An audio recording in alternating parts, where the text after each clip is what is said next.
And if you were with me before 10 a.m, you would have heard about the benefits of being active and walking, especially for those aged over 40 years old. We heard about the physical and also the mental health benefits. Apparently, there are some very big benefits for active young people too.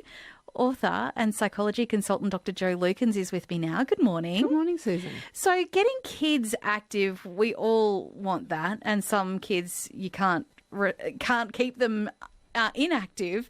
But what is this study and the research saying around the importance of getting kids to be active? We know, obviously, the benefits physically for people in terms of physical activity, and you talk about that often on the show.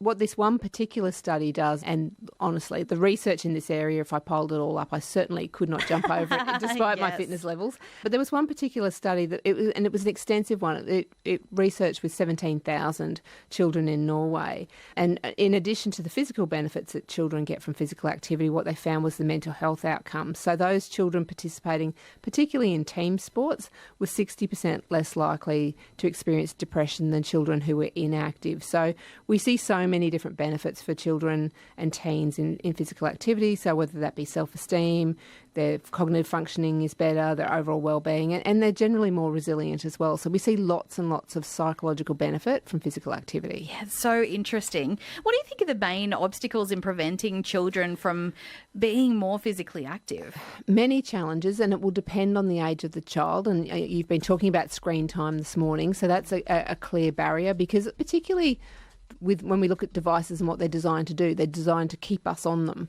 So why would you want to stop your phone or your tablet or whatever it is and go outside and do something? So we have that. And what we do see is children engage in less unstructured outdoor play. So never mind organised sports, but are much less likely to go outside and play.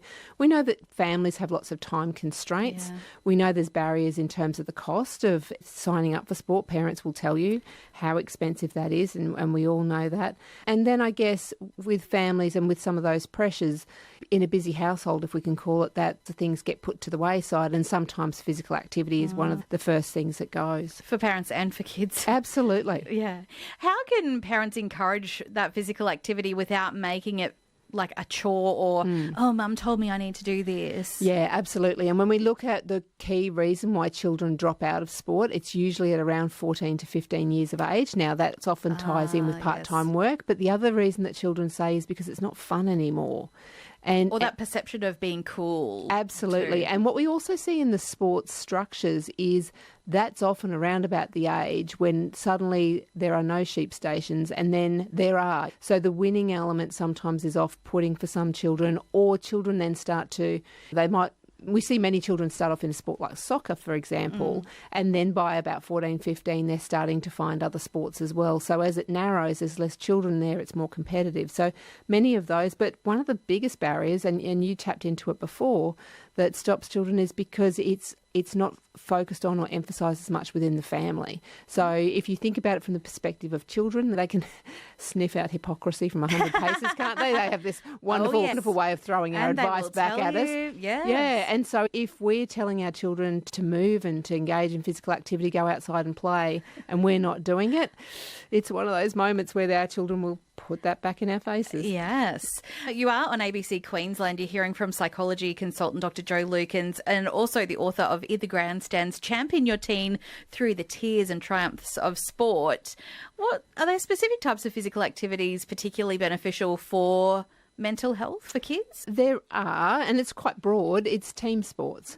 And that probably shouldn't surprise us, because what team sports offer us is interaction with others. So if you think about the difference of engaging in a soccer team, a basketball team and so forth, and I emphasise all sports and love all of them, but it's very different to being a swimmer and staring at a black line. Now, the advantage swimming has is that the end of the 400 metres, you often chat with your other kids in the lane and so forth. But any physical activity basically that helps us to engage with others will give us that mental health benefits that we're looking for. Yeah, and it's nearly like the workplace before the workplace. Yes. Because you're learning those interpersonal skills, failing together, succeeding together.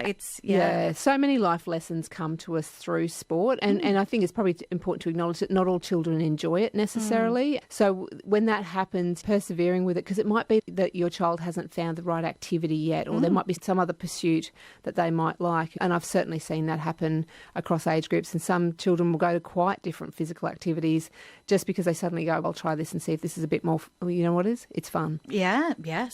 And what don't we always say when they're little? It's about having fun. It is about having fun. What are the most promising sort of strategies for increasing those physical activity levels among kids? I think the nice thing about this is we can look at this from a range of different angles. So at a community level, wherever we can find and create more child-friendly space. So whether that be having a park nearby, and when you live in a state like beautiful Queensland, is it a park that's got shade at it? Those sorts of things. So how can we make it child-friendly, family-friendly and health-friendly for us? And even though we might say that technology is the opposite of engaging in sport, sometimes the gamification of sport, certainly I know most of now they're not kids anymore, but my weekend warrior friends like the technology to keep them going. And education around the benefits is also important. Psychology consultant Dr. Jo Lukens, thank you very much for your time today.